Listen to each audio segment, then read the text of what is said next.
వెన్నుపూసలో 3 భాగాలు ఉంటాయి. ఒకటి మెడ, వీపు, నడుము. మెడ నొప్పికి ఎక్కువ కారణాలు వచ్చేసి ఏంటంటే మన పోస్చర్ అంటే మెయిన్గా ఏంటంటే ఇప్పుడు అలవాటు పడుతున్నది desk job, fixed neck positions.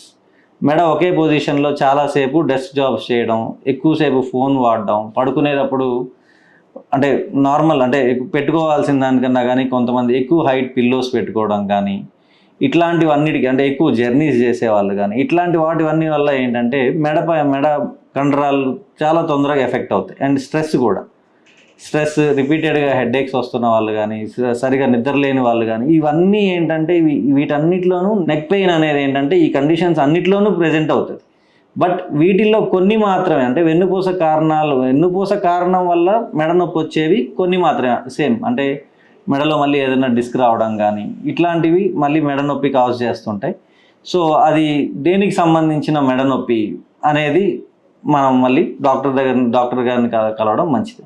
మెడ్ ప్లస్ లో అదే మెడిసిన్ అదే క్వాలిటీ, మార్కెటింగ్, డిస్ట్రిబ్యూషన్, ఇంకోటి అంటూ వీళ్ళకి అదనపు ఛార్జీలు ఉండవు. అందువల్లే 50 to 80% డిస్కౌంట్ లో మనకు అందిస్తున్నారు.